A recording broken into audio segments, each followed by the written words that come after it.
Live question answer stream, दीनी मसाइल में रहनुमाई किताब व सुन्नत की रोशनी में।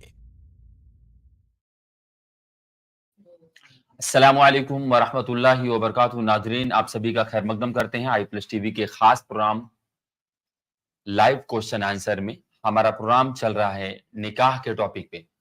आप लोग बखूबी जानते हैं कि इस प्रोग्राम में हम लोग आप लोगों के सवालात का जवाबात आप तक पहुंचाने की कोशिश करते हैं और हम नाजरीन से रिक्वेस्ट करते हैं कि जो लोग भी हमें देख रहे हैं, लिंक पिन कर दी गई है, आप लोग लिंक के जरिए से जुड़ जाएं। डायरेक्ट हम लोग इंशाअल्लाह अज़ीज आज सवाल जवाब से अपना सिलसिला शुरू करेंगे। तो जो लोग भी हमें देख रहे हैं उनसे गुजारिश है कि वो लोग इस लिंक को ज्यादा से ज्यादा लोगों में शेयर भी कर दें, क्योंकि ऑलरेडी हम लोग 4 मिनट लेट शुरू कर रहे हैं। तो नाजरीन, आइए हम शेख मोहतरम का इस्तकबाल करते हैं। अस्सलामु अलैकुम वरहमतुल्लाहि वबरकातुहू। वालेकुम अस्सलाम वरहमतुल्लाहि वबरकातुहू। शेख, हम सवाल जवाब से अपना सिलसिला शुरू कर रहे हैं। आज तमहीदी कलमात इंशाल्लाह हम लोग नहीं लेंगे और नेक्स्ट एपिसोड में या नेक्स्ट स्ट्रीम में हम इंशाल्लाह कुछ इब्तिदाई कलमात रखेंगे। तो अभी से हमारा शेख एक सवाल है, सीधा सीधा हम सवाल पे ही आते हैं और आवाम के लिए भी अच्छा होगा, नाजरीन के लिए भी, वो लोग जुड़ करके इंशाल्लाह अपने सवालात भी जानने की कोशिश करेंगे। हमारा सवाल ये है कि एक औरत है, उसने कॉल करके फोन पूछा है कि मैं हमल से हूँ और हमारे हमल मतलब पेट से होने के बावजूद मतलब कुछ इन्फेक्शन है, डॉक्टरों ने बताया कि इन्फेक्शन है।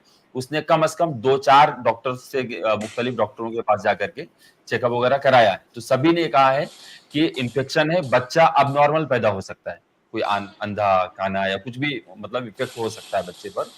तो अब शौहर का कहना है कि बच्चे वाइफ से कि बच्चे को गिरा दो, यानी अबॉर्शन करवा दो आप, क्योंकि अगर कल को कुछ खराब हुआ, कुछ मामला खराब ऐसा हुआ, बुरा मतलब बच्चा पैदा हुआ, तो फिर हम खर्चा नहीं उठाएंगे। तो ऐसी सूरत में वो औरत क्या करे? जी बिस्मिल्लाहिर्रहमानिर्रहीम, अल्हम्दुलिल्लाहि रब्बिल आलमीन, वस्सलातु वस्सलामु अला नबिय्यिना मुहम्मद व अला आलिहि व सहबिहि अजमईन, अम्मा बाद। सवाल आपका ये है कि किसी औरत को हमल है, वो हमल गालिबन आपने कहा 4 महीने का है और डॉक्टरों का कहना ये है कि बच्चे के अंदर कुछ परेशानी है। अगर विलादत हुई तो हो सकता है बच्चे के अंदर कोई ऐब हो, एब नॉर्मल बच्चा पैदा हो, अंधा हो, काना हो, या इस तरह से कोई परेशानी है। और शौहर भी कह रहा है कि मैं उसकी जिम्मेदारी उठाने के लिए तैयार नहीं हूँ। तो ऐसी सूरत में क्या एबॉर्शन करवाना जायज़ है या नहीं जायज़ है? ये सवाल बहुत आम है, बहुत ज़्यादा लोगों को की जानिब से इस तरह के मसाइल आते हैं। तो इसमें कुछ बुनियादी बातें आप समझ लें, जिनसे इस तरह के जितने भी मसाइल हैं उनको समझना इंशाअल्लाह आसान होगा। सबसे पहला नुक्ता या सबसे पहली बात आप ये समझें कि जब किसी औरत को हमल हो जाए, इस्तिक़रार हमल के बाद हमारी शरीयत के अंदर असल ये है कि उसको बाकी रखा जाए और उसको पैदा किया जाए।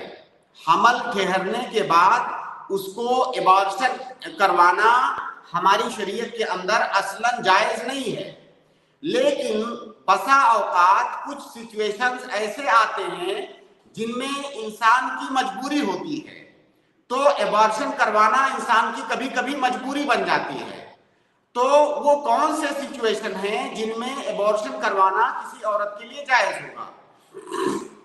तो पहली बात ये जहन में रखें कि हमल ठहरने के बाद आपको उसे कंटिन्यू करना ही करना है, उसे एबॉर्शन नहीं करवाना है, इल्ला एक कि कोई मजबूरी आ जाए तो आप एबॉर्शन करवाएं। अब वो मजबूरी कौन सी होगी, ये दूसरा नुक्ता। देखिए, जो हमल होता है, हमल औरत का हमल कई मरहलों से गुजरता है, जैसा कि अल्लाह के नबी सल्लल्लाहु अलैहि वसल्लम ने की हदीस के अंदर भी है कि युजमाउ अहदुकुम फी बत्नि उम्मिही, इस तरह के अल्फाज हैं हदीस के कि जब किसी औरत को हमल ठहरता है तो सबसे पहले वो जो हमल होता है इब्तिदाई दिनों में वो नुत्फे की शक्ल में होता है। 40 दिनों तक वो हमल नुत्फे की शक्ल में होता है। 40 दिन के बाद जो अगला 40 दिन होता है, उस अगले 40 दिन में वो हमल अलका की शक्ल में होता है। अलका मतलब खून का लोथड़ा, हाँ, खून जैसी उसकी शक्ल बन जाती है अगले 40 दिन। तो इस तरह ये 80 दिन हो गए। اس کے بعد پھر اگلے 40 دن یہ تیسرا مرحلہ ہوتا ہے. اگلے 40 دن تک وہ جو حمل ہوتا ہے وہ مدغہ ہوتا ہے. مدغہ مطلب گوشت کا لوتھڑا، گوشت کا ٹکڑا بن جاتا ہے. تو یہ 3 مرحلے ہو گئے، 4 یا 12، 120 دن ہو گئے. تو 120 دن تک وہ گوشت کا ٹکڑا رہتا ہے. اس کے بعد پھر چوتھا مرحلہ آتا ہے. چوتھے مرحلے کے اندر وہ جو حمل ہوتا ہے اس کے اندر روح پھونکی جاتی ہے. اور یہ جو روح پھونکنے کا مسئلہ ہے یہ 4 مہینے کے بعد ہوتا ہے. 4 مہینے کے اندر حمل کے اندر روح پھونک دی جاتی ہے. اور یہ ساری تفصیلات اللہ کے نبی صلی اللہ علیہ وسلم کی حدیث کے اندر موجود ہیں. اور تعجب کی بات تو یہ ہے، اللہ کے نبی صلی اللہ علیہ وسلم کا یہ بہت بڑا معجزہ ہے. اللہ کے نبی صلی اللہ علیہ وسلم نے اتنا ایکوریٹ انداز میں، ایگزیکٹ انداز میں حمل کی جو مراحل ہیں اور حدیث کے اندر جو ذکر کیا ہے، آج کے دور میں موجودہ جو علم طب ہے، جو طب کی سائنس ہے، وہ اس بات کی تصدیق کرتی ہے کہ حمل انہی مراحل سے گزرتا ہے. تو 4 مہینہ کے بعد جو ہے اس کے اندر جان پڑ جاتی ہے. تو حمل ان مراحل سے گزرتا ہے. اب یہ جو حمل کے مراحل ہیں یہ الگ الگ مراحل میں حمل کو ضائع کرنے کا یا ایبورشن کرنے کا الگ الگ حکم ہے. اگر حمل پہلے مرحلے میں ہے، پہلے 40 دن میں، تو ایسی صورت میں اگر عورت کو پریشانی ہے، عورت بیمار رہ رہی ہے، اس سے پہلے بھی اس کے بچے ہو چکے ہیں، اور ڈاکٹر کہہ رہے ہیں کہ اگر اس حمل کو کنٹینیو کریں گے تو بہت کمزور ہو جائیں گے، بیمار رہیں گے، یعنی پریشانی ہے عورت کو. اب ایسی صورت میں اس حمل کو ضائع کیا جا سکتا ہے اگر معتمد ڈاکٹر اس بات کی تصدیق کریں کہ اس حمل سے اس عورت کی صحت پر برا اثر پڑے گا. تو ایسی صورت میں پہلے 40 دن کے دوران اس حمل کو ضائع کیا جا سکتا ہے. اس کے بعد دوسرا مرحلہ آتا ہے. وہ حمل جیسے جیسے بڑا ہوتا جائے گا، ایبورشن کروانے کے جو شروط ہیں وہ سخت ہوتے جائیں گے. دوسرے مرحلے میں جب اور زیادہ پریشانی ہوگی عورت کو، تبھی اس کا ایبورشن کروانا جائز ہوگا. تیسرے مرحلے میں اس سے بڑی پریشانی ہوگی تو جائز ہوگا. اور جب حمل چوتھے مرحلے میں داخل ہو جائے گا، یعنی اس کے اندر روح پھونک دی جائے گی، اس وقت اس کا معاملہ اور زیادہ سنگین ہو جائے گا. اور کسی بھی حالت میں حمل کو ضائع کرنا یہ جائز نہیں ہوگا. صرف ایک صورت میں اس حمل کو ضائع کرنا اور ایبورشن کروانا جائز ہوگا. وہ صورت یہ ہے کہ معتمد ڈاکٹروں کی ٹیم اس بات کی گواہی دے کہ یہ جو حمل ہے اس کی وجہ سے ماں کی جان کو خطرہ ہے. اگر اس حمل کو اس کا ایبورشن نہیں کروایا گیا تو جو ماں ہے اس کی جان کو خطرہ ہے. اب صرف اسی صورت میں وہ حمل ضائع کیا جا سکتا ہے. اب آپ کے سوال پر آتے ہیں. آپ نے فرمایا کہ اس بچے کے اندر کچھ پرابلم ہے. ڈاکٹروں کا کہنا ہے کہ بچہ ممکن ہے بچہ نارمل نہ پیدا ہو. تو بچے کا نارمل پیدا ہونا یا اس کا نارمل نہ پیدا ہونا، بعض عیب اور نقص کے ساتھ پیدا ہونا، یہ اس بات کے لیے مبرر نہیں ہے کہ اس حمل کو ضائع کر دیا جائے. یہ اللہ رب العالمین بہتر جانتا ہے. ایسا کئی بار ڈاکٹر لوگ کہتے ہیں کہ بچہ اب نارمل پیدا ہوگا، بعد میں بچہ اچھا پیدا ہوتا ہے. اور اگر فرض کر لیا جائے کہ ہمیں یقینی طور سے پتا ہے کہ بچہ اب نارمل ہے، بچے کے اندر کوئی پریشانی ہے، بچہ مان لیجیے اندھا ہے یا بچے کے اندر کوئی اور دقت ہے، تو ایسی صورت میں بھی اس کو ضائع کرنا یہ جائز نہیں ہوگا. جائز صرف اس صورت میں ہوگا جب ماں کی جان کو خطرہ ہو. ماں کی جان کو جب خطرہ ہو تو ضائع کرنا کیوں جائز ہوتا ہے؟ اس کی وجہ یہ ہے کہ ماں کی زندگی زیادہ اہم ہے. بچے کی زندگی سے ماں کی زندگی زیادہ اہم ہے. ماں اصل ہے، بچہ فرع ہے، اور اصل کو بچانے کے لیے فرع کو ضائع کرنا یہ جائز ہے. تو ماں کی زندگی کو جب خطرہ ہو تب جائز ہوگا. بچے کی زندگی کو خطرہ ہو یا بچے کے اندر کسی عیب کے پیدا ہونے کا خطرہ ہو، ایسی صورت میں اس کو مارنا یہ جائز نہیں ہے. اس کی وجہ کیا ہے؟ اس کو آپ ایسے سمجھیں جیسے کوئی بچہ ولادت ہوئی، اس کی ولادت کے بعد بچہ بیمار رہنے لگا، کوئی بہت بڑی پریشانی ہو گئی، اللہ نہ کرے اس کی کڈنی خراب ہو گئی، اس کے دل میں کوئی پریشانی ہے, بہت بڑی پریشانی کوئی ہو گئی, کیا ایسی صورت میں دنیا کا کوئی ڈاکٹر اس بات کی اجازت دے گا کہ بچے کو زہر کا انجیکشن لگا دو اور بچے کو مار دو؟ اس کی اجازت دنیاوی قانون کے اندر بھی نہیں ہے. تو جب بچے کے اندر پیدا ہونے کے بعد کوئی عیب, کوئی بیماری ہے اور اس کو مارنا یہ دنیاوی قانون کے اندر بھی جائز نہیں ہے, تو وہ بچہ جو ماں کے پیٹ کے اندر ہے اور زندہ ہے اس کو مارنا کیسے جائز ہوگا؟ تو کسی انسان کے اندر عیب اور بیماری کا پائے جانے کی وجہ سے اس انسان کو مارنا جائز نہیں ہے. وہ جو عیب اور بیماری ہے اس کا علاج کروایا جائے گا, اللہ کی مرضی ہوگی تو ٹھیک ہوگا. تو کسی کی بیماری کی وجہ سے کسی کو مارنا یہ جائز نہیں ہے. تو خلاصہ یہ ہے کہ اس بچے کا ایبورشن صرف اس صورت میں کروایا جا سکتا ہے کہ اس کی ماں کی جان کو خطرہ ہو, اور وہ بھی صرف اس لیے کہ ماں کی زندگی زیادہ اہم ہے. بچے کی جو زندگی ہے ابھی موہوم ہے, بچہ پیدا ہوگا نہیں ہوگا, ابھی ولادت تک کون کون سا مسئلہ آئے گا, یہ ساری چیزیں ابھی یقینی نہیں ہیں. لیکن جو ماں کی زندگی ہے وہ یقینی ہے, تو جو یقینی چیز ہے پہلے اس کو بچایا جائے گا. تو لہٰذا بچے کے اندر اگر کوئی پرابلم ہو تو اس کی وجہ سے اس بچے کا ایبورشن نہیں کروایا جائے گا. اگر ڈاکٹر لوگ کہہ رہے ہیں کہ پیدائش ہوگی, ماں کو کوئی خطرہ نہیں ہے, پیدائش ہوگی لیکن بچہ عیب دار پیدا ہوگا, تو ایسی صورت میں حمل کو ضائع کروانا جائز نہیں ہے, کسی بھی صورت میں جائز نہیں ہے.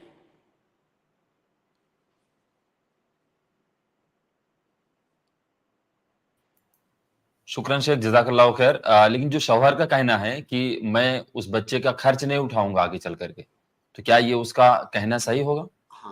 ہاں, اس کا کہنا بالکل غلط ہے, اس لیے کہ اس کے کہنے سے وہ بری نہیں ہو جائے گا. جو اس کی ذمہ داری ہے وہ اس کو اٹھانا ہوگا, زبردستی اسے اٹھوایا جائے گا. اب جیسے کوئی آدمی اگر کسی کا بچہ ہے, چھوٹا بچہ پیدا ہو چکا ہے, اب باپ اگر کہے کہ میں اس کی ذمہ داری نہیں اٹھاؤں گا, تو کیا اس کی وجہ سے اس بچے کو مار دیں گے؟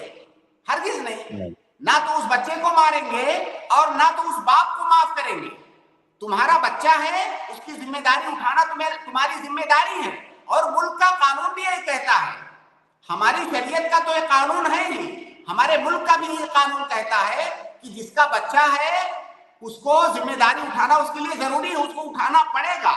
اور بہرحال اگر صورتحال ایسی پیدا ہو جائے کہ وہ ذمہ داری نہیں اٹھا رہا ہے تو وہ شخص گنہگار ہوگا, لیکن اس کے گناہ کی وجہ سے, اس کے ایسا کہنے کی وجہ سے بچے کو مارنا جائز نہیں ہوگا.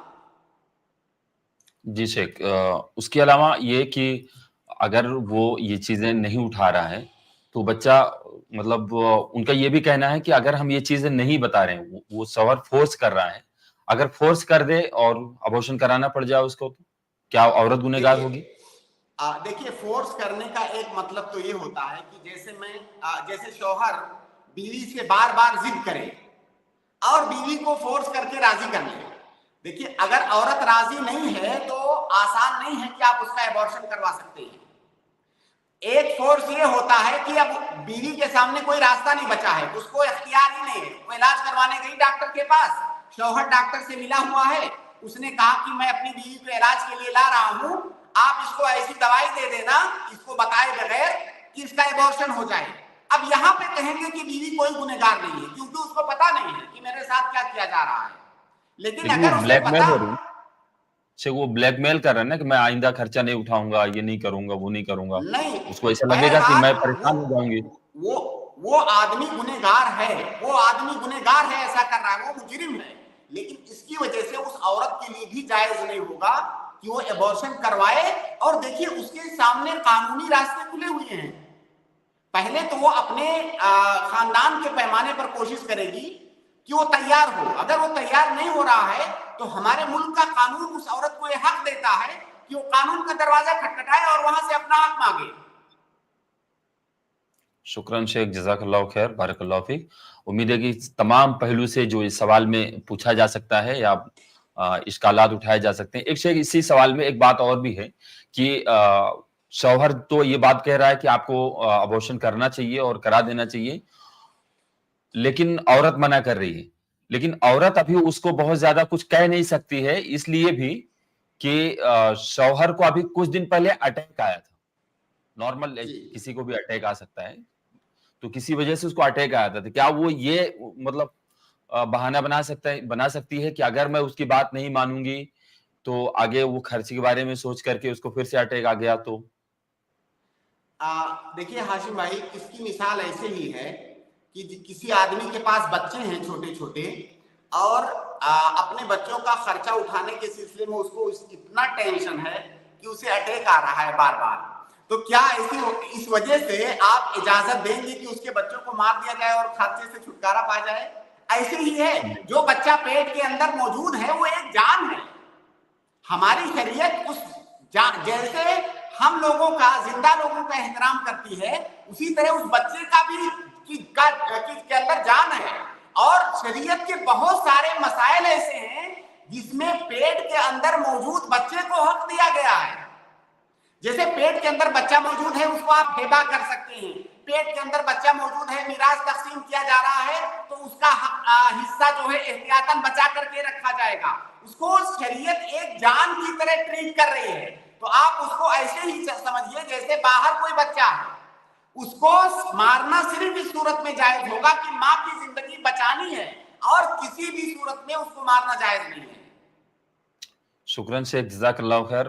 मुझे अब नहीं लगता है कि कोई और गोशा बचा हुआ है जिस पर कुछ पूछा जाए या डिस्कस किया जाए। उम्मीद है कि जो बहन ने सवाल किया है उनको ये जवाब पहुंचेगा, तो उनको इत्मीनान बख्श जवाब मिलेगा इंशाल्लाह। हमजा अमीन जी, मैं आपको ऐड कर रहा हूं, अगर आप सुन पा रहे हैं तो प्लीज अनम्यूट करके अपना सवाल पूछें। अस्सलाम वालेकुम शेख। वालेकुम अस्सलाम रहमतुल्लाहि व बरकातहू। शेख, अमेरिका और ये यूरोप के मुल्क में उसमें KFC और ये मैकडोनल्ड खाना जायज़ है इस सूरत में कि वो सॉसेजेस और पोर्क जैसी चीज़ें वो भी उसके साथ बेचते हैं? देखिए, असल जवाज का मसला जो है, ये जो चिकन वगैरह या जो गोश्त, बहुत सारे जो आलमी कंपनियां हैं, ब्रांडेड कंपनियां, उनके गोश्त का मसला यही है कि हम ये जानने की कोशिश करेंगे कि उनका ज़बीहा होता कैसा है, उनका क्या वो शरई तरीके पर ज़बा किया जाता है या नहीं। अगर हमको ये कंफर्म हो जाएगा कि वो शरई तरीके से नहीं ज़बा किया जाता है तो खाना जायज़ नहीं होगा। लेकिन जो हकीकत ये है कि ये जो ब्रांडेड कंपनियां हैं, जो आपने एक दो नाम लिया, ये जो इस्लामी मुल्कों के अंदर ये जो कंपनियों के ब्रांचेस हैं, वहां पे ऐसा नहीं होता है कि इन कंपनियों को चलाने वाला, वहां पे इनको मैनेज करने वाला कोई गैर मुस्लिम होता है। वो उन मुल्कों के अंदर उन कंपनियों का नाम होता है, उनका जो मेयार होता है खाने का, वो सारा मेयार उसको फॉलो करना पड़ता है उस मुल्क को। लेकिन वहां पे मैनेज करने वाले लोग मुसलमान होते हैं। जैसे सऊदिया है, सऊदिया के अंदर आप बहुत सारे खाने की ब्रांडेड कंपनियां हैं, मैकडोनाल्ड है और जो आपने नाम लिया और कई सारी कंपनियां हैं। तो वो जो सारा गोश्त वगैरह होता है, ऐसा नहीं कि वो गैर मुस्लिम उसको लाके वहां पर प्रोवाइड करते हैं, वो सारा मुसलमानों के हाथ में होता है। तो असल ये है कि कोई मुसलमान अगर आपको कोई चीज पेश कर रहा है तो असल ये है कि वो हलाल है, इल्ला कि आपको पता चल जाए कि नहीं ये हराम तरीके से हमको दे रहा है, तब जायज नहीं होगा। तो लिहाजा ये बात दिमाग से निकाल दें कि मुस्लिम मुल्कों के, इस्लामी ममालिक के अंदर जो बाहर की कंपनियां हैं, उन कंपनियों के अंदर गोश्त वगैरह फराहम करने का काम वो बाहर मुल्कों से होता है। वो गोश्त वगैरह उसी मुल्क के अंदर जो है फराहम किए जाते हैं और वो सारे मामलात मुसलमान मैनेज करते हैं। तो ऐसा नहीं है कि वो हलाल वो हराम ज़बीहा होता है, वो हलाल ज़बीहा होता है। और जो ये मुल्क होता है, मुल्क के जो जिम्मेदारान होते हैं, जाहिर है जो इन सारी चीजों की निगरानी करने वाले जिहाद होते हैं उन मुल्कों के अंदर, वो इन सारी चीजों पर निगाह रखते हैं कि कहीं ऐसा तो नहीं कि मुसलमानों को कोई हराम चीज जो है पेश किया जा रहा है। तो असल ये है कि मुस्लिम ममालिक के अंदर ये जो कंपनियां हैं, वो गोश्त उन्हीं ममालिक के अंदर फराहम किया जाता है, बाहर से नहीं आता है। तो असल ये है कि जायज है।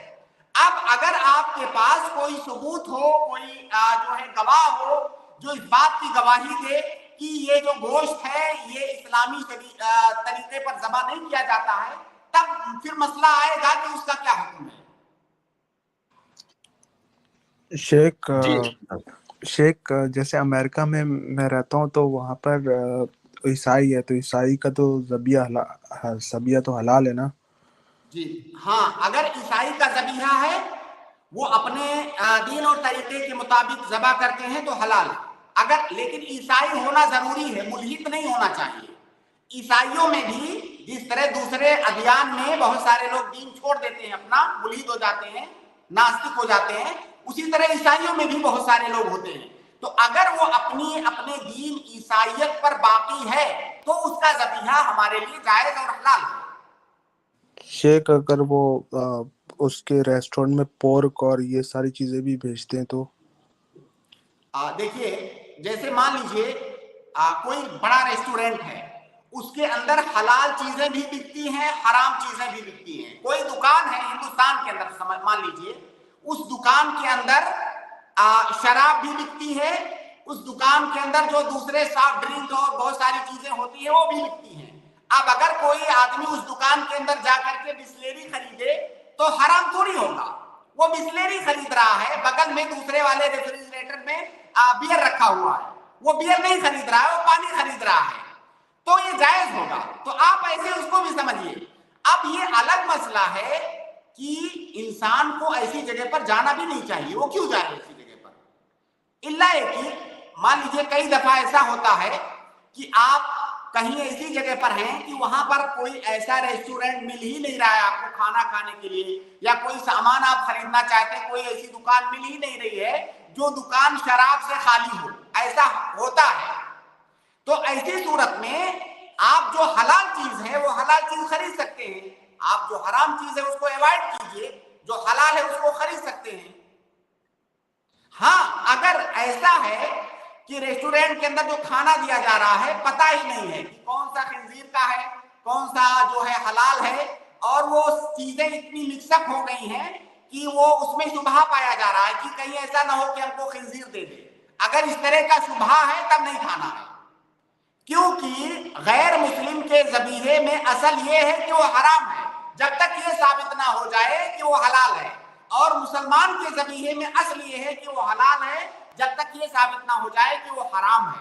तो अगर ऐसा रेस्टोरेंट है जहां पर बहुत सारे रेस्टोरेंट वाले इस बात का एहतमाम करते हैं कि वो लिख करके रखते हैं कि हमारे यहाँ हलाल ज़बीहा पाया जाता है, ताकि मुसलमान लोग आने में कोई हर्ज न महसूस करें। तो अगर उस रेस्टोरेंट में ऐसा इंतजाम है कि आपको कंफर्म किया जा रहा है कि जो खाना हम आपको पेश करेंगे उसमें हराम या ज़बीहा नहीं होगा, तो आप वहां खा सकते हैं। शेख ईसाइयों का जो असल होगा वो भी हलाल नहीं होगा, क्योंकि वो यहूद और नसारा का जो असल है वो भी हलाल नहीं होगा। तो मेरे भाई, मैंने अर्ज किया कि कुरान की आयत की रोशनी में, सरीह आयत की रोशनी में अहले किताब का ज़बीहा हलाल है। कौन सा ज़बीहा? वो ज़बीहा नहीं कि जो जानवर हराम है, वो ज़बीहा जो जानवर हमारे लिए हलाल है उनका ज़बा, अगर उसको यहूद नसारा ज़बा करें तो हमारे लिए वो हलाल है, बशर्ते कि वो अपने दीन पर कायम हो, मुल्हिद ना हो। तो आप दो तीन सवालों को एक साथ मिला रहे हैं, कभी आप खिंजीर के गोश्त की बात कर रहे हैं, कभी जो है दूसरे हलाल गोश्त की। अगर हलाल गोश्त है, हलाल ज़बीहा है, तो यहूद नसारा ने भी ज़बा किया है तो हमारे लिए खाना हलाल है। और अगर ऐसा जानवर है जिसका खाना हमारे लिए जायज नहीं है तो उसको कोई मुसलमान भी ज़बा करे तब भी वो हराम है। जी शेख, मैं इसलिए कंफ्यूज हो गया था, आपने बोला था नॉन मुस्लिम का जो ज़बिया है वो असल ये है कि वो हराम होगा जब नहीं, तक। तो नॉन मुस्लिम से हमने एक्सेप्शन, हमारी शरीफ कुरान के अंदर यहूदो नसारा को इस मामले में इस्तिस्ना हासिल है, एक्सेप्शन हासिल है। तो जब नॉन मुस्लिम कहें तो आप समझ जाएं कि यहूदो नसारा की बात नहीं हो रही, उनके अलावा जो दूसरे नॉन मुस्लिम हैं। अच्छा शेख, एक बात पूछनी थी, जैसे हम मेजॉरिटी तो अमेरिका जो है वो क्रिश्चियन कंट्री है, तो हम क्या तहकीक करेंगे कि जो बंदा जिसने ज़िबा किया है वो तो मतलब क्रिश्चियन ही था, वो एथियस्ट ना हुआ? हम लोग क्या देखिए, वहाँ के हालात आप ज्यादा बेहतर जानते हैं कि क्या ये लोगों के, जैसे कभी होता है, मारूफ है बात की जितना ज़बीहा होता है सारा जो है नसरानी ज़बा करते हैं, یہ چیز اگر معروف ہے تب تو آپ کو ضرورت نہیں ہے تحقیق کرنے کی. لیکن اگر اس میں وہاں ہر طرح کے لوگ پائے جا رہے ہیں, ملحد لوگ ہیں یا یہود و نصارہ کے علاوہ دوسرے غیر مسلم لوگ ہیں, اور ساری چیزیں آپس میں مکس ہیں, کچھ پتہ نہیں چل رہا ہے, تب آپ کو تحقیق کرنا ضروری ہے. اچھا شیخ, جیسے وہ پورک جو وہ بیچتے ہیں, تو آپ صلی اللہ علیہ وسلم نے بولا تھا کہ تم نہ برتن جو ہیں وہ دھو کے کھاؤ, ایسے فوراً نہیں کھا لو. دیکھیے برتن کے اندر بھی جو برتن کا مسئلہ ہے, برتن کا مسئلہ بھی یہی ہے کہ اصل یہ ہے کہ ہر طرح کا برتن پاک ہے. اصل یہ ہے اگر اس برتن شیخ آپ کی آواز بریک ہو گئی ہے.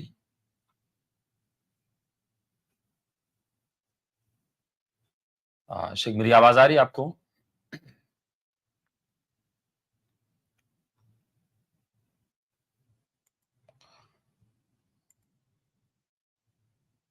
شیخ مجھے لگتا ہے کہ کسی نیٹ ورکنگ پرابلم کی وجہ سے. جی ناظرین, میں ایک بار پھر آپ سے ریکویسٹ کر رہا ہوں کہ آپ لوگ اس لنک کو زیادہ سے زیادہ لوگوں میں شیئر کر دیں. شیخ ابھی جلد ہی جوائن ہوں گے, کسی نیٹ ورکنگ پرابلم کی وجہ سے جی وہ شیخ حاسم, ڈسکنیکٹ ہوا ہے. جی میری آواز آ رہی ہے شیخ آپ کو؟ جی جی جی دیکھیے برتن کے سلسلے میں شریعت کا حکم یہ ہے کہ ہر وہ برتن جس کے اندر نجاست نہیں لگی ہوئی ہے وہ برتن اس کو استعمال کرنا جائز ہے. سونے چاندی کے برتن سے منع کیا گیا ہے ہماری شریعت میں. سونے چاندی کے علاوہ جتنی چیزوں کے برتن ہیں جب تک ان کے اندر گندگی اور نجاست نہیں لگی ہوئی ہے تب تک اس کو استعمال کرنا جائز ہے, وہ چاہے کسی مسلم کا برتن ہو غیر مسلم کا برتن ہو. ظاہر ہے اگر کسی آدمی نے کسی برتن کے اندر خنزیر کا گوشت کھایا ہے نعوذ باللہ, تو اگر اس کے اندر جو اگر وہ چیزیں لگی ہوئی ہیں تو کھانا جائز نہیں ہے. اگر صاف ہے تو پھر اس کا کھانا جائز ہے. جیسے آپ کے کپڑے پر کوئی نجاست لگ جائے, جیسے خنزیر نجس ہے, کوئی گندگی بھی نجس ہے, ہمارے کپڑے پر اگر نجاست لگ جائے تو کیا ہم کو کپڑا پھینک دینا ہے؟ نہیں, کپڑا پھینک نہیں دینا ہے, اس کو صاف کر کے استعمال کرنا ہے. تو کسی برتن میں اگر کوئی بھی نجس چیز, چاہے خنزیر کا گوشت ہو یا کوئی اور نجس گوشت ہو, اگر وہ لگ جائے تو اس کو صاف کر کے اس کو استعمال کرنا جائز ہے. اچھا شیخ, جیسے ہم لوگ کیا قیاس کر سکتے ہیں برتن کو گلوز پہ, یا ایسے ان کے ریسٹورینٹ میں اگر پورک بن رہا ہے تو ہم کیا گمان کریں گے کہ یہ کیا نام ہے کہ ہو سکتا ہے انہوں نے چکن بھی اسی برتن سے کرا ہوگا, یا یہ بدگمانی میں آئے گا؟ بھائی دیکھیے وہ برتن صاف کرنے کے بعد, دھونے کے بعد اس کا استعمال کرنا جائز ہے. باقی جو گوشت کا مسئلہ الگ ہے, برتن کا مسئلہ الگ ہے, دونوں کو ایک ساتھ مت ملائیے. کوئی برتن ہے, کسی غیر مسلم نے اس برتن کے اندر شراب پیا, یا کسی غیر مسلم نے اس برتن کے اندر کوئی حرام چیز, کوئی نجس چیز رکھا, اب وہ حرام چیز اور نجس چیز جو ہے اس کو صاف کرنے کے بعد وہ برتن استعمال کرنا آپ کے لیے جائز ہے. تو اس میں آپ کو کنفیوژن کہاں سے ہوگا؟ جو برتن آپ کے سامنے آئے گا, برتن کے اندر اگر کچھ لگا ہے تو وہ تو پتہ چلے گا آپ کو, تو اس میں کون سا کنفیوژن ہوگا؟ کنفیوژن اس کھانے کے اندر ہو سکتا ہے, گوشت کے اندر, کہ کس چیز کا گوشت ہے, تو اس کو کنفرم کرنا آپ کے لیے ضروری ہے. اگر غیر مسلم کا ریسٹورینٹ ہے اور وہاں ہر طرح کی چیزیں ہوتی ہیں تو کنفرم کرنا ضروری ہے کہ یہ جو گوشت مجھے دیا جا رہا ہے یہ کیسا ہے, کس چیز کا ہے, کس طرح ذبح کیا گیا ہے. باقی برتن کا معاملہ کلیئر ہے. برتن جو آپ کو دیا جا رہا ہے اگر اس کے اندر کوئی گندگی نہیں ہے تو اس کا استعمال کرنا آپ کے لیے جائز ہے. اچھا شیخ, اگر مجھے میجورٹی ہے وہ کرسچن کنٹری ہے, اور میں اگر کھانا آرڈر کرتا ہوں اور وہ لوگ گلوز پہن کے مجھے دیتے ہیں, تو ان شارٹ کیا میرے لیے جائز ہوگا؟ کیونکہ زیادہ تر لوگ تو کرسچن ہی ہوتے ہیں, اور وہ میں حلال جو ہے وہی آرڈر کر رہا ہوں, حرام نہیں. بھائی آپ جب اس کو آرڈر کریں گے مجھے فلاں کھانا چاہیے, تو ظاہر ہے آپ کو وہی کھانا دے گا. آپ اگر بولیں گے میں مسلم ہوں, مجھے ایسا کھانا چاہیے جو حلال ذبیحہ ہو, تو یہی اسی بات کو ہم کہیں گے کہ آپ انشور کر رہے ہیں، آپ انشور کرنے کے بعد ہی اس کو کھائیں گے. ٹھیک ہے ٹھیک ہے، بہت بہت شکریہ شیخ. شکراً، جزاک اللہ خیر. امید ہے کہ آپ کو شیخ کی بات سمجھ میں آئی ہوگی. میں عبد القادر جی، میں آپ کو ایڈ کر رہا ہوں، اگر آپ سن پا رہے ہیں تو پلیز انمیوٹ کریں اور اپنا سوال پوچھیں. السلام علیکم ورحمۃ اللہ وبرکاتہ. وعلیکم السلام ورحمۃ اللہ وبرکاتہ. ابو داؤد شریف کی ایک حدیث ہے جس میں ایک آدمی مجھے دکھا رہا تھا، وہ علی مرزا انجینئر کا چیلا تھا. تو اس میں عبداللہ ابن عمر بن یہ جو حضرت عمر رضی اللہ تعالیٰ عنہ کے لڑکے ہیں، ان کے بارے میں بتا رہا تھا کہ وہ داڑھی مٹھی پر کاٹتے تھے. اور وہ حدیث جو دکھایا تھا، میں اگر بھول نہیں رہا ہوں تو اس میں حکم جو لگا ہوا تھا علامہ البانی رحمۃ اللہ علیہ کا، وہ صحیح کا حکم لگا ہوا تھا. تو ذرا اس کی وضاحت فرمائیں. تو اب یہ تو آپ نے کسی کا واقعہ بتایا، اپنا سوال بتائیے. سوال وہی ہے کہ وہ کہہ رہا ہے کہ جو ہے اہل حدیث جو ہے سرداروں کے جیسا داڑھی رکھتے ہیں، داڑھی کاٹ دینا چاہیے، مٹھی سے زیادہ نہیں ہونا چاہیے، یہ ہے وہ ہے. تو بولا اب حدیث دکھاؤ میرے کو. تو وہی وہ دکھایا، علی مرزا انجینئر کا وہ چیلا تھا، وہی دکھایا میرے کو. نام نہ لیں تو زیادہ اچھا ہے، آپ نام نہ لیں، کیونکہ وہ ایک گمراہ شخص، اس کی کئی احادیث پر ابھی ضروری ہے کہ ابھی جو حدیث انہوں نے ذکر کیا ہے وہ 45 نمبر شاید 45 نمبر کی ابو داؤد کی حدیث تھی. میں آپ میری بات سن لیں. وہ میں بتانے یہ چاہ رہا ہوں کہ ضروری ہے کہ آپ جن کا نام لیے نا، کہ ضروری نہیں کہ وہ جو ابھی حدیث پیش کیا وہ ضعیف ہو یا منکر روایت ہو یا خراب ہو. یہ بھی ضروری ہے کہ وہ مطلب ایسا بھی ممکن ہے کہ وہ روایت صحیح ہو، لیکن کیا اس آدمی کی بات پھر اس روایت کے صحیح ہونے سے ساری بات صحیح ہو جائے گی؟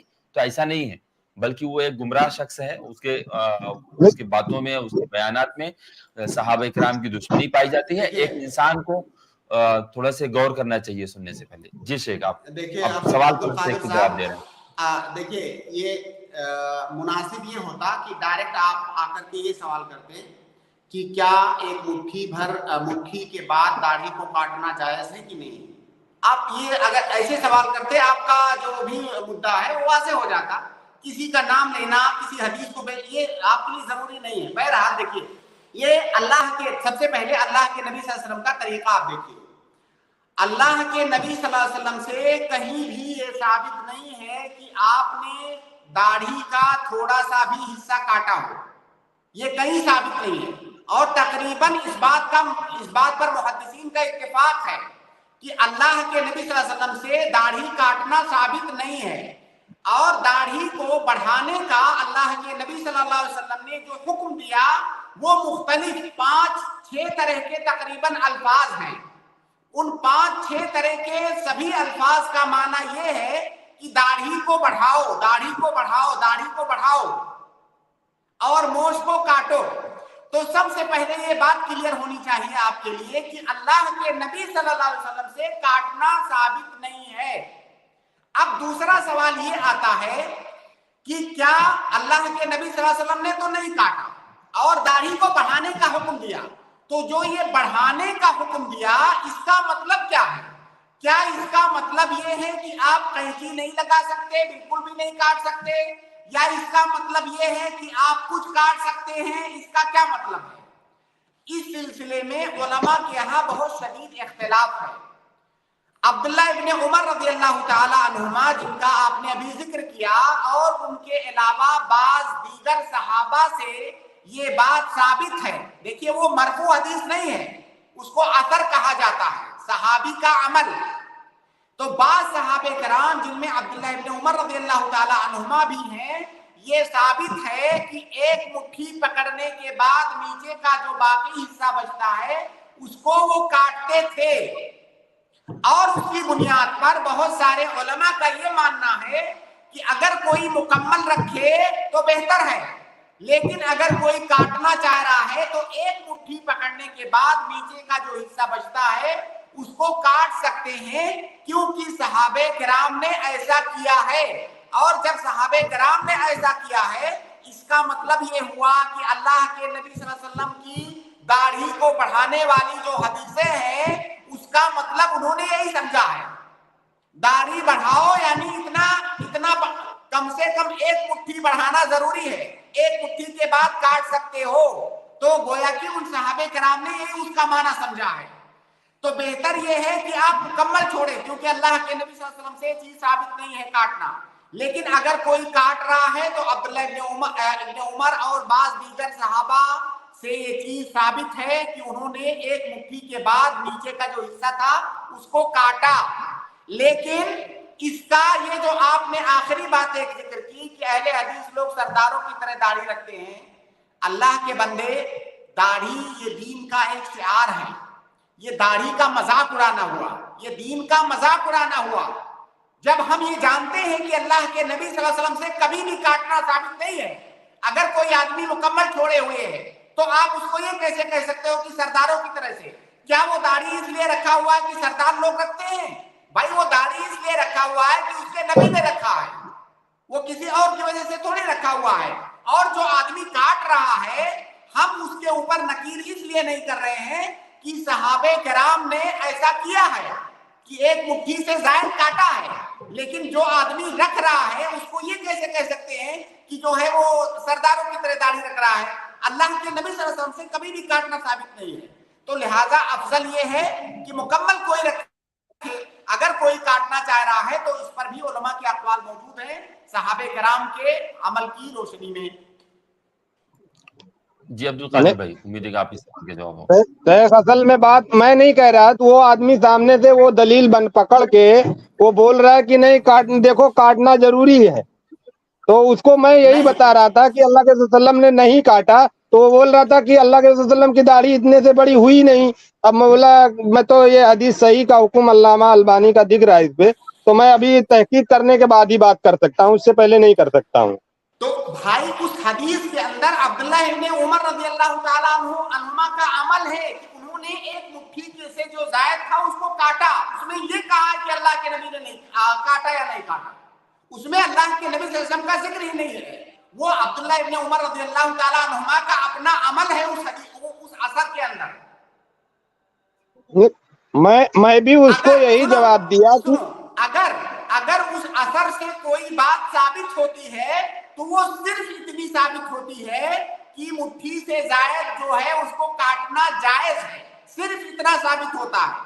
उससे ये साबित नहीं होता है कि जो ज्यादा बड़ा रखता है वो गलत है या अल्लाह के नबी सल्लल्लाहु अलैहि वसल्लम ने उससे ज्यादा नहीं रखा। ये सारी चीजें उस हदीस के अंदर या उस असर के अंदर नहीं है।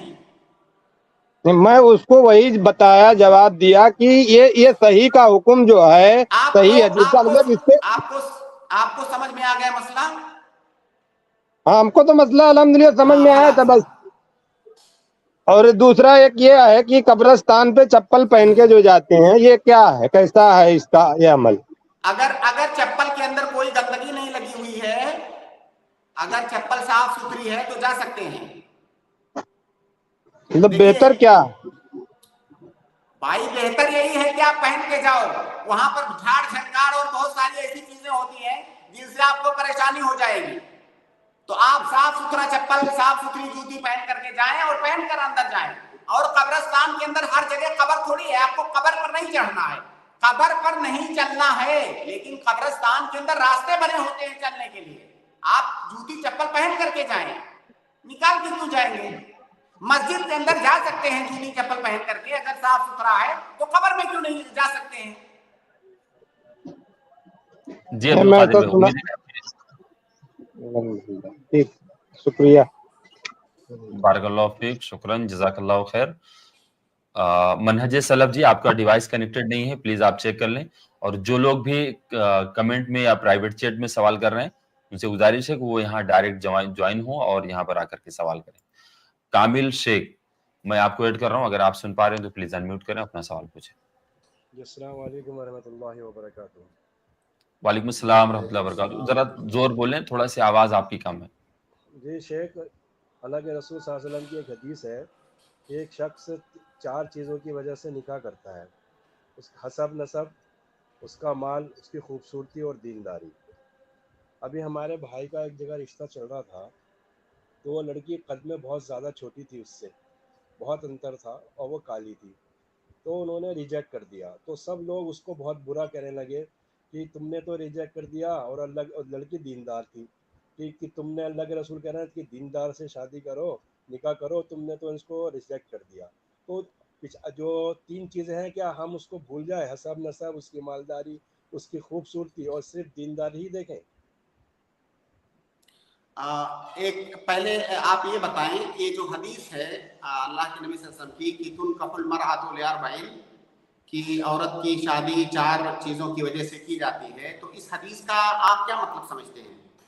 ये जो 4 चीज़ें बयान की गई हैं, इनका मतलब आप क्या समझते हैं? क्या अल्लाह के नबी सल्लल्लाहु अलैहि वसल्लम ने ये कहा है कि यही 4 चीज़ें देख करके ही करो, या अल्लाह के नबी सल्लल्लाहु अलैहि वसल्लम ने ये बताया है कि आम तौर से लोगों के अंदर जो चीज़ मौजूद है कि लोग यही 4 चीज़ें देख करके उमूमन करते हैं? क्या मतलब समझते हैं आप इस हदीस का? हाँ, यही 4 चीज़ें देखते हैं, लेकिन अल्लाह के रसूल ने कहा कि तरजीह दीनदारी को दो, लेकिन इन 3 को भी बिल्कुल तो सामने रखना चाहिए। बिल्कुल बिल्कुल, आपने बिल्कुल सही समझा है। हदीस का माना ये है, देखिए असल जो शरीयत के नुसूस हैं उनको सही तौर से समझना ये सबसे अहम है, क्योंकि कई दफा हम जो दलील पेश कर रहे होते हैं वो दलील तो सही होती है, लेकिन जो उस दलील के तई हमारी समझ होती है वो समझ हमारी गलत होती है, तो हम उसको फिर उससे गलत मसला निकाल लेते हैं।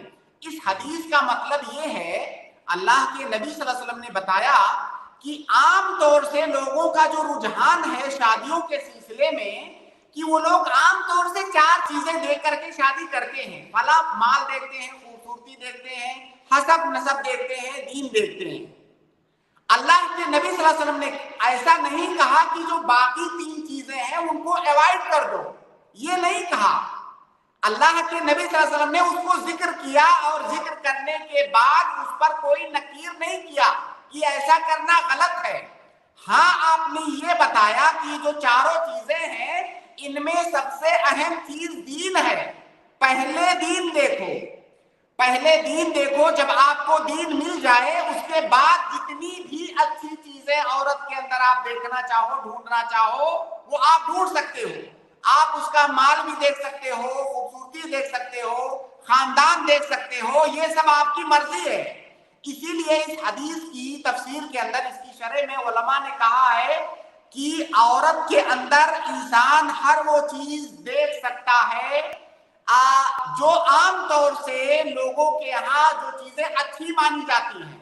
मा तस्ततीबु बिही अन्नफ्स, जो चीजें इंसान जिनको अच्छा समझता है, चाहे माल हो, खूबसूरती हो, जा हो, हसब नसब हो, ये चीजें वो देख सकता है। लेकिन हमारी शरीयत के अंदर फौकियत जो हासिल है वो दीनदारी को हासिल है। तो पहले आप दीन देखो और उसके बाद जरूरी नहीं है कि दीगर चीजों को आप अवॉइड कर दो। दीगर चीजों के देखने का हक आपको है, जैसा कि अल्लाह के नबी सल्लल्लाहु अलैहि वसल्लम ने ये हक आपको दिया। अब दूसरा मसला ये है कि मान लीजिए कोई लड़की दीनदार है, खूबसूरत नहीं है, किसी आदमी ने देखा कि वो दीनदार है, खूबसूरत नहीं है, वो आदमी शादी नहीं करना चाहता है, क्या वो आदमी कोई गुनाह कर रहा है? नहीं, बिल्कुल नहीं। शरीयत ने आप पर जबर नहीं किया है। हो सकता है वो कोई ऐसी लड़की तलाश करना चाहता हो जो दीनदार भी हो, खूबसूरत भी हो, उसको हक है। शरीयत ने उस पर जबर नहीं किया है। वो कोई ऐसी लड़की तलाश करेगा जो खूबसूरत भी हो, जो दीनदार भी हो, कोई हरज की बात नहीं है। तो ये कहना कि फला लड़की उसका कद छोटा था या खूबसूरत नहीं थी और दीनदार होने के बावजूद भी फला ने उससे शादी नहीं किया तो उसने गलत किया, भाई वो गलत नहीं किया, उसकी मर्जी है, उसको मुकम्मल शरीयत ने अख्तियार दिया हुआ है, आप उसको गलत कैसे कह सकते हो? जी शेख। हाँ, हम उसको देखिए गलत उस वक्त कहेंगे जब वो दीन उसके नजदीक मैटर ना करता हो, वो सिर्फ खूबसूरती ढूंढ रहा हो, दीन मैटर ना करता हो उसको, तब हम कहेंगे कि अब तुम गलत कर रहे हो। अल्लाह के नबी सल्लल्लाहु अलैहि वसल्लम की जो हिदायत है वो दीन देखो पहले, दीन के बाद जितनी चीजें आप देखना चाहो आप देख सकते हो। जी शेख, जज़ाकल्लाह खैर, बहुत अच्छी तरह आपने समझा दिया, समझ आ गया माशाल्लाह, जज़ाकल्लाह खैर। शुक्रन, जज़ाकल्लाह खैर, बारकल्लाह फीक। बिनते हवा, मैंने आपको ऐड किया है, अगर आप सुन पा रहे हैं तो प्लीज अनम्यूट करके अपना सवाल पूछें। जी शेख, अस्सलाम वालेकुम रहमतुल्लाहि व बरकातुहू शेख। वालेकुम सबसे अस्सलाम पहले रहमतुल्लाह। शुक्रिया जो भी आपका मतलब ये स्ट्रीम चल रहा है माशाल्लाह, इससे बहुत सहूलत हो रही है और बहुत है ना उम्दा तरीके से इसका मतलब फ़ायदा उठाया जा रहा है। बहुत शुक्रिया, जज़ाकल्लाहु खैर, बारकल्लाहु फ़ीक।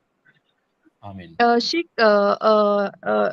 शेख नसीम साहब से मेरा यही सवाल है कि जब मर्द मतलब दूसरी शादी करता है तो ऐसा है कि उसके मतलब घर में जो भी है मतलब प्लीज़ थोड़ा तफ़सील से मैं बताऊँगी कि उसके घरवाले हरगिज़ मतलब ये दूसरी शादी को माने नहीं है। भले ही बीवी बच्चे मान गए हैं, लेकिन दूसरी शादी के लिए उसके घरवाले हरगिज़ माने भी नहीं हैं और वो मतलब अपना भी नहीं रहे लड़की को।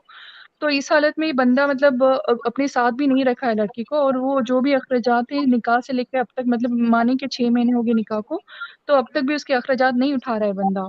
तो इस हालत में लड़की क्या कर सकती है शेख? मतलब शरई तरीके से इसका क्या मतलब हल हो सकता है शेख? प्लीज़ इसकी रहनुमाई फरमाएँ। देखिए बहन, ये जो मसला है ना, ये मसला या ये आपका जो सवाल है, ये सवाल करने की ज़रूरत आपको इसलिए पड़ रही है कि हमारा जो समाज और मुआशरा है, जो हमारा आइली सिस्टम है, आइली निज़ाम है, ख़ानदानी निज़ाम है, वो जी। इतना इस कदर वो तबाह हो चुका है और उस तबाह शुदा निज़ाम में हम खुश हैं और हमने उसी जी। को सही समझा हुआ है। हमें पता नहीं हमने अपने दामन में क्या क्या समेट के रखा हुआ है और उसको हम सोना समझ रहे हैं। वो जी, सोना जी। नहीं है, वो चमकदार है लेकिन वो सोना नहीं है। हमारे जी। समाज में जो खानदानी निजाम है वो बिल्कुल खत्म हो चुका है। बिल्कुल जी। शरीयत का जो निजाम है हम उससे कोसों दूर हैं। इसकी वजह से ये सवाल आ रहा है। देखिए, आपने ये कहा कि उस लड़की को उस लड़के के घर वाले अपना नहीं रहे हैं। ये जो जी। अपनाना है भाई, उनको अपनाने की जरूरत ही नहीं है। जो अपनाने का काम है उस लड़के को करना है, उसके खानदान वालों को नहीं करना है। तो हमने जी। ये क्यों मान लिया है कि उसके खानदान वाले होते कौन है उसको अपनाने वाले?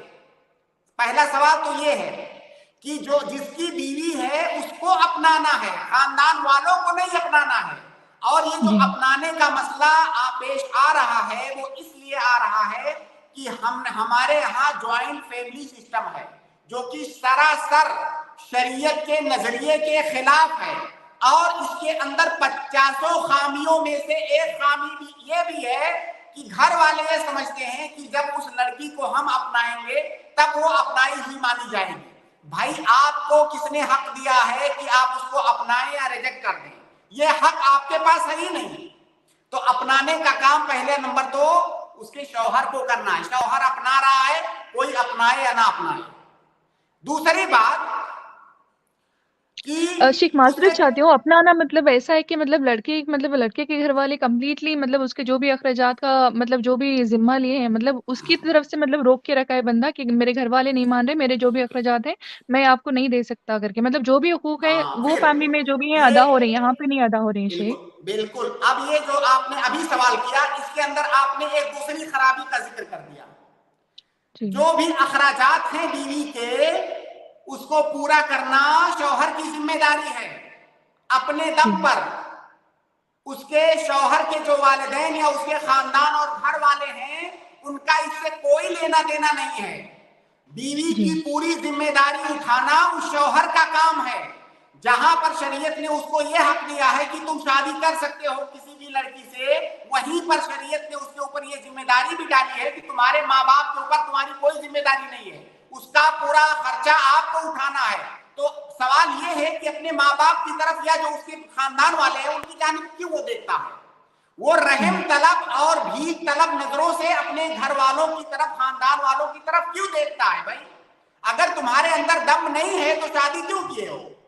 शादी ना करते, पहले शादी कर लेते हो, उसके बाद उस लड़की को अपने माँ बाप के और घर वालों के, खानदान वालों के रहमो करम पर छोड़ देते हो और कहते हो कि हमारे खानदान वाले तुम्हें एक्सेप्ट नहीं कर रहे हैं। भाई, शादी तुम्हारी हुई है, एक्सेप्ट तुमको करना है, खर्चा तुमको उठाना है, जिम्मेदारियां तुमको निभानी है, तुम्हारे खानदान और घर वालों को नहीं। उनका कोई ताल्लुक नहीं है इससे। और घर वालों को, खानदान वालों को किसी ने ना तो हमारी शरीयत ने इजाजत दिया है, ना तो मुल्क के का कानून इजाजत देता है कि घर वालों को जी। कबूल करने का या रिजेक्ट करने का हक है। घर वालों का इसमें कोई दखल नहीं। घर वाले ज्यादा से ज्यादा मशवरा दे सकते हैं, बस घर वाले मशवरा दे सकते हैं, उनको कबूल करने का भाई ये हक दिया किसने है आपको कि आप कहो कि मैं नहीं अपनाऊंगा। उसने शादी किया हुआ है, वो अपनाएगा, उसका खर्चा वो पूरा करेगा, ये एक बात। दूसरी बात, अगर कोई आदमी दूसरी शादी कर रहा है तो शरीयत ने, उसके रब ने उसको हक दिया हुआ है, उसके खालिक ने, उसके रब ने, उसके अल्लाह ने, उसके दीन ने उसको हक दिया हुआ है कि तुम अगर शरीयत के का जो मेयार है दूसरी शादी करने का, उस मेयार पर अगर खरे उतर रहे हो तो तुम्हें शादी करने का हक है। अब अगर वो शादी कर रहा है तो अपना हक इस्तेमाल कर रहा है और किसी के लिए जायज नहीं है कि उसको इससे रोके।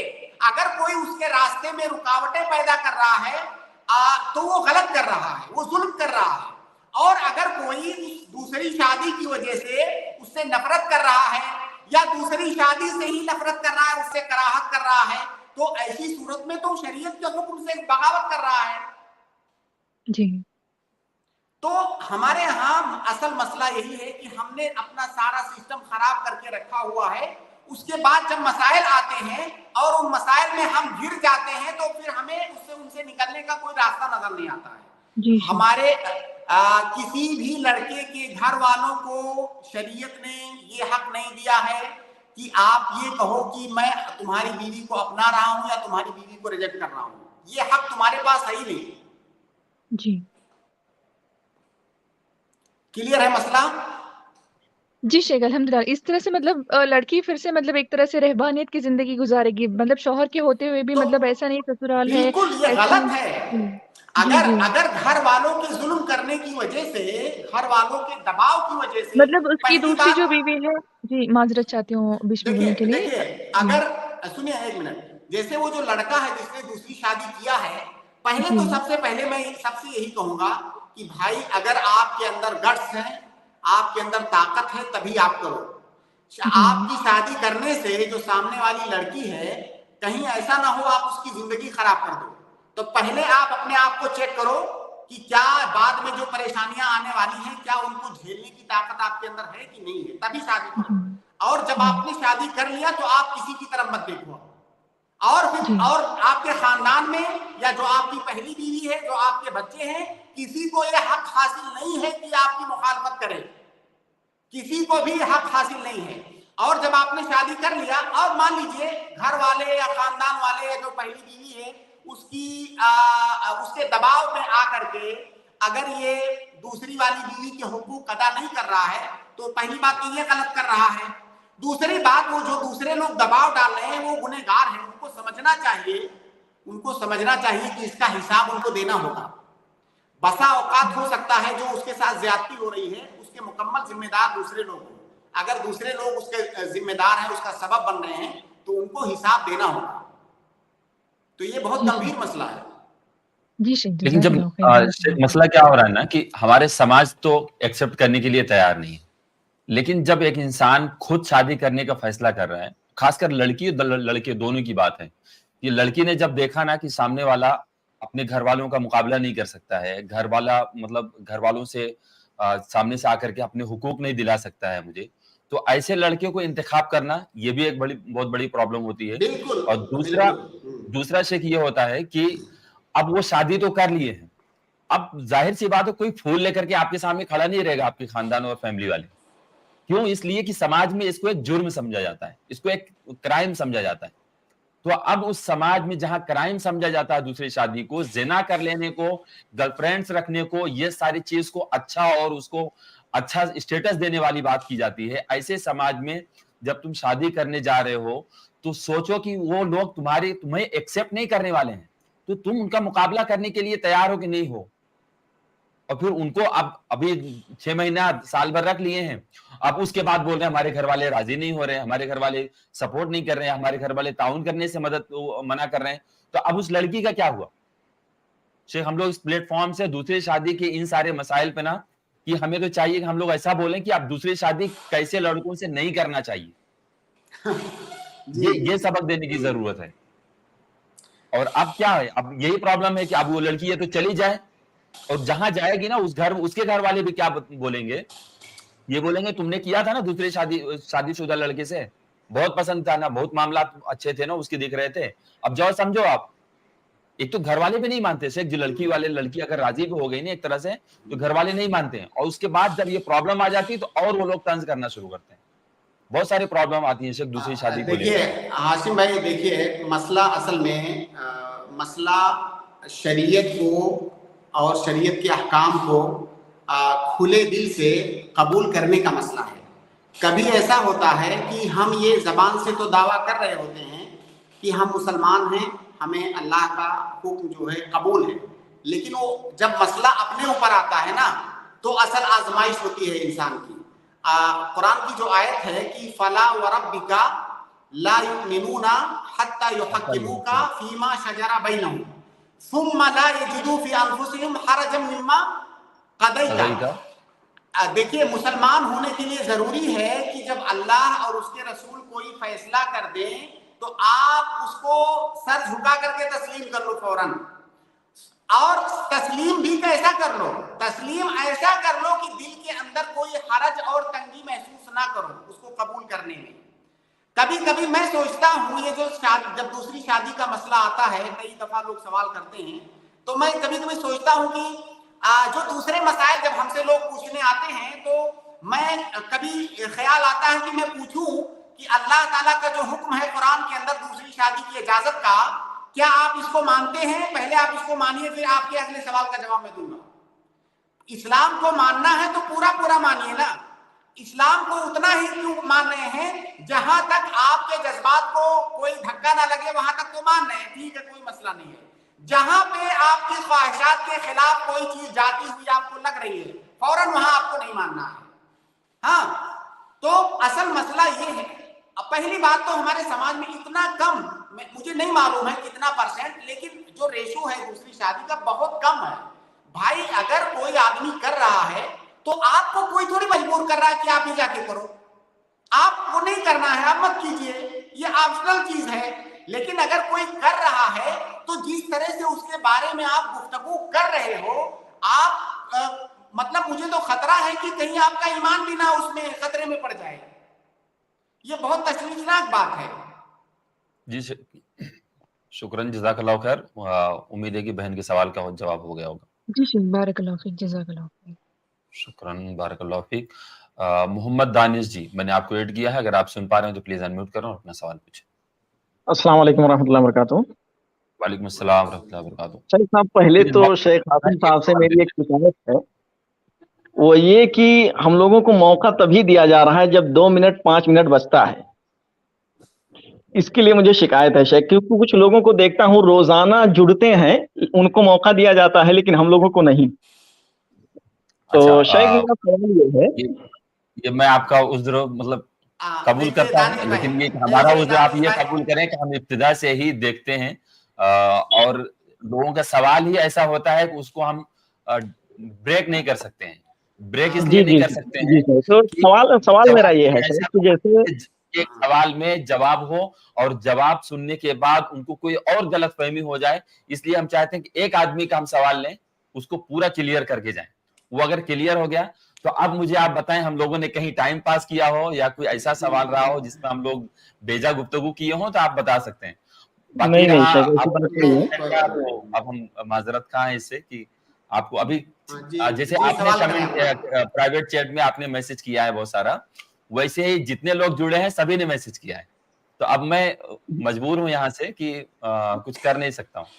जी मेरा सवाल ये है कि जैसे एक औरत है जो शादी की 2-4 साल तक उसके रिश्ते ठीक से चले, अब उसके बाद किसी बात में उनके दोनों लोगों के दरमियान इख्तलाफ हुआ और वो अलग रहने लगे।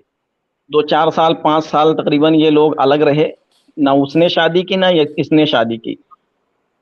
अब ऐसी हालत में बगैर तलाक के अलग रहे, जी बगैर तलाक के अलग रहे और खुला भी नहीं लिया। अब ऐसी हालत में वो औरत जो है एक दूसरे मर्द से शादी कर लेती है, लेकिन उसका अभी तलाक भी नहीं हुआ है, खुला भी नहीं हुआ है, तो क्या इस हालत में वो रह सकती है उस शौहर के साथ? नहीं, जब तक तलाक और खुला पहले शौहर से उसकी जब तक जुदाई नहीं होती है शरई तरीके से, जो शरीयत का प्रोसेस है जुदाई होने का मियाँ बीवी के दरमियान, जब तक वो प्रोसेस पूरा नहीं किया जाता है तब तक वो उसकी बीवी ही मानी जाएगी। اور کسی اور مرد سے اس کا شادی کرنا جائز نہیں ہوگا. یہ اور بات ہے کہ جو 4-5 سال وہ دونوں الگ رہ رہے ہیں وہ صحیح ہے ایسا کرنا کہ نہیں صحیح ہے غلط ہے, یہ الگ مسئلہ ہے. لیکن قانونی طور سے شرعی طور سے وہ پہلے آدمی کی ہی بیوی مانی جائے گی, اور ان دونوں کا اس طرح سے الگ رہنا صحیح نہیں ہے. ہماری شریعت اس کو پسند نہیں کرتی ہے. بھائی رہنا ہے تو ساتھ میں رہو, ورنہ مکمل طور سے الگ ہو جاؤ. طلاق خلا جو بھی طریقہ آپ لوگ اپنانا چاہتے ہو الگ ہو جاؤ اگر آپ کا گزارا نہیں ہو رہا ہے. لیکن 4-5 سال وہ آپ سے الگ رہ رہی ہے, آپ اس سے الگ رہ رہے ہو, اس کی وجہ سے کئی ساری خرابیاں آتی ہیں جو سننے میں آتی ہیں. تو یہ طریقہ صحیح نہیں ہے. شیخ ایک چیز ایڈ کر رہا ہوں, کوئی ایک ٹرائل رہتا ہے. کیوں کہ اگر کبھی ان کیس مجھے ایسا کوئی رشتہ نہیں ملا جس سے میں آگے بڑھ سکوں تو اسی میں باقی رہیں گے, اس کو احتیاط میں رکھے رہتے ہیں, وہ بیک اپ ہے. تو اس بیچ میں جو اس سے یعنی عورت سے جو بچے ہوئے ہیں وہ تو اس کا حکم کیا ہوگا دوسرے والے سے؟ جی جی جی دیکھیے اگر باقاعدہ پراپر طور سے نکاح کیا گیا ہے تو بچے تو اسی کی طرف منسوب ہوں گے جو اس کا شوہر ہے دوسرا.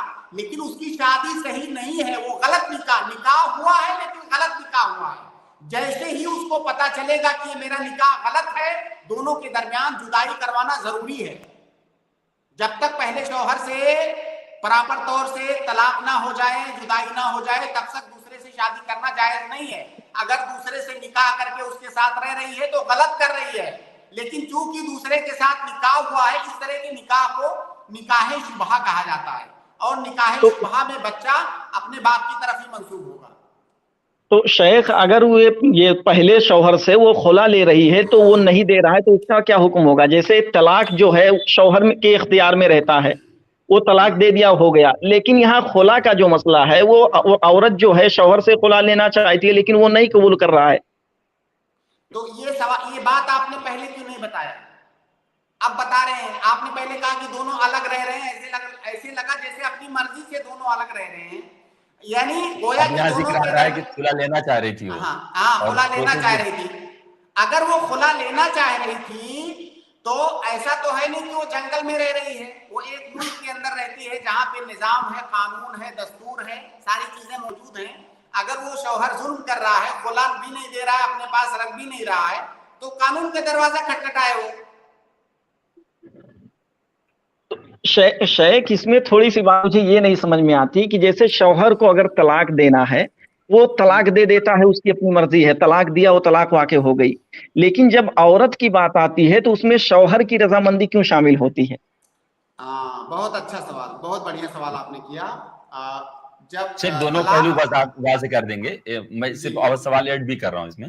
دونوں پہلو یہ واضح کر دیں گے کہ سماج میں جو لوگ ولی مطلب بن جاتے ہیں یا جن کے ولی نہیں ہوتے ہیں اس طرح کے معاملات میں, قاضی جو لوگ بن جاتے ہیں, کیا بنا سکتے کیا ایسے لوگوں کو جو سماج میں کچھ لوگوں کو قاضی بنا دیتے ہیں؟ نہیں, سب سے پہلے تو یہ جو بھائی نے شبہہ ذکر کیا ہے, ایک طرح سے یہ شبہہ ہے کہ جیسے ہماری شریعت نے شوہر کے لیے یہ حکم رکھا کہ اگر کوئی شوہر اپنی بیوی سے جدا ہونا چاہتا ہے تو طلاق بول دے, خلاص جدائی ہو گئی. اور اگر کوئی عورت اپنے شوہر سے جدا ہونا چاہتی ہے تو اس کے لیے ضروری ہے کہ وہ خلا کا مطالبہ کرے اپنے شوہر سے. جب آدمی طلاق دیتا ہے تو اس میں شوہر کی عورت کی مرضی شامل نہیں ہوتی ہے, چاہے وہ راضی ہو ناراضی ہو, طلاق واقع ہو جائے گی. لیکن جب عورت خلا طلب کرتی ہے تو اس میں شوہر کی رضامندی ضروری ہے. جب وہ طلب کرے گی, شوہر ایکسیپٹ کرے گا, پھر خلا مکمل ہوگا. تو یہ فرق کیوں رکھا ہے شریعت نے عورت کے معاملے میں اور مرد کے معاملے میں؟ فرق کیوں رکھا ہے؟ کیوں عورت کو یہ مکمل اختیار نہیں دیا گیا کہ جس طرح سے شوہر طلاق بول کر کے الگ ہو جاتا ہے اسی طرح شوہر بھی, اسی طرح بیوی بھی خلا بول کر کے الگ ہو جائے؟ یہ فرق کیوں رکھا گیا ہے؟ اس سوال کا جواب میں ایک سوال سے دوں گا.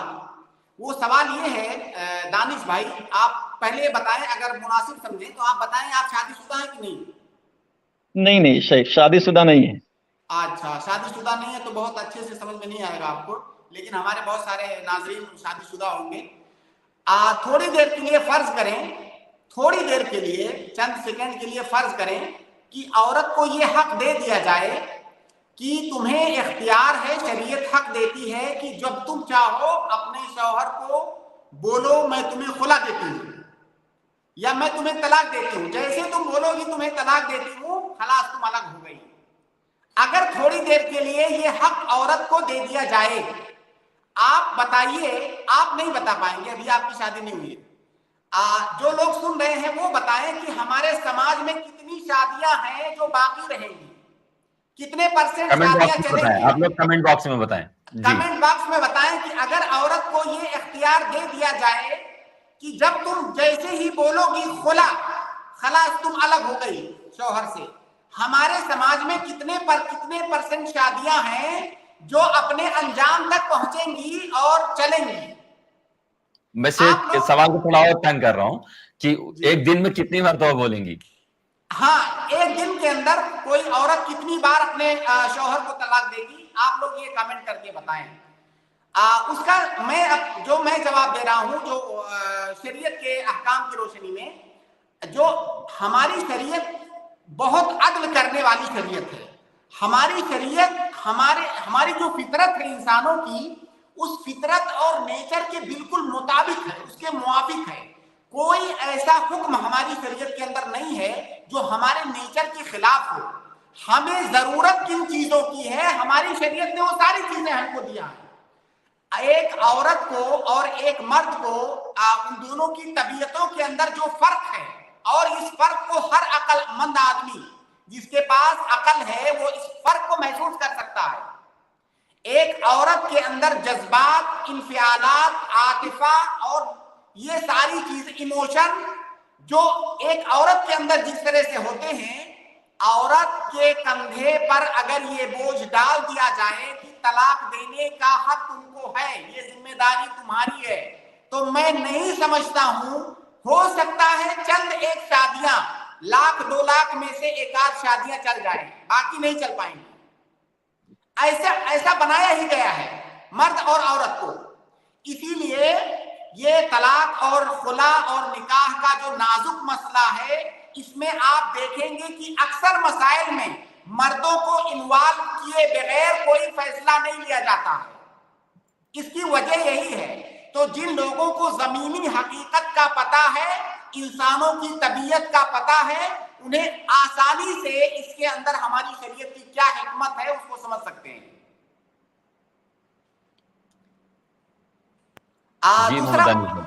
دوسرا سوال آپ یہ کر رہے تھے شیخ ہاشم کہ ہاں اگر کوئی عورت خلا کا مطالبہ کر رہی ہے اور اس کا شوہر خلا دینے سے منع کر رہا ہے، تو سب سے پہلی بات تو یہ کہ اللہ کے نبی صلی اللہ علیہ وسلم کی ایک حدیث ہے کہ اگر کوئی عورت بغیر کسی معقول عذر کے اپنے شوہر سے جدا ہونا چاہتی ہے خلا طلاق کے ذریعے سے، تو ایسی عورت کو جنت کی خوشبو نہیں ملے گی، جیسا کہ حدیث کے اندر ہے۔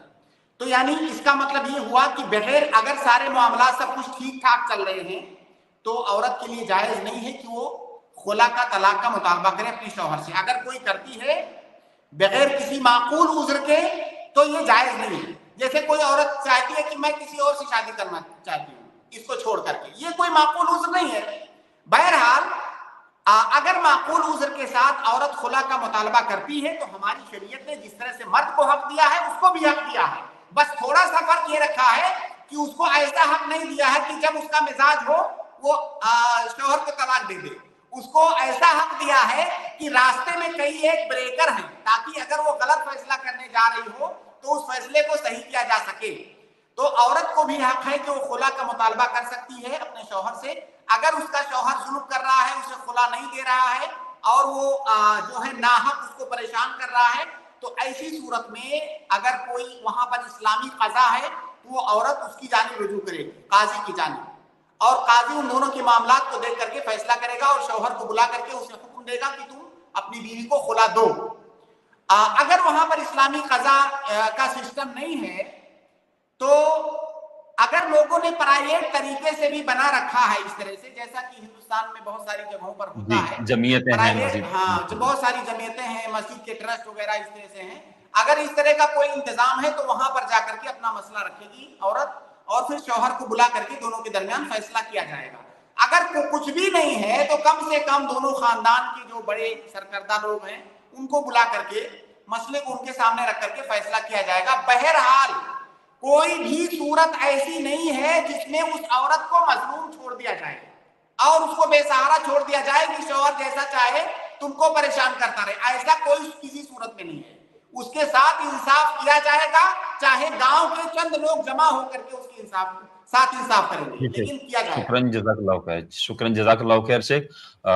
یونس بھائی میں آپ سے معذرت چاہتا ہوں, اور جو لوگ جڑے ہیں آپ لوگوں سے معذرت چاہتا ہوں. آپ لوگ کل ضرور آئیں, یونس بھائی کل آئیں گے تو آپ انشاءاللہ 8 بجے آپ جوائن ہو جائیں. میں آپ کو سب سے پہلا سوال کا موقع اور میں ایک جملہ کہنا چاہوں گا شیخ ہاشم. دیکھیے جیسے بہت سارے لوگوں کو یہ شکایت ہوتی ہے, ان کی شکایت وجہ بھی ہے کہ ان کا سوال نہیں ہم لے پاتے ہیں, اور ظاہر ہے وقت کی تنگی کی وجہ سے نہیں لے پاتے ہیں.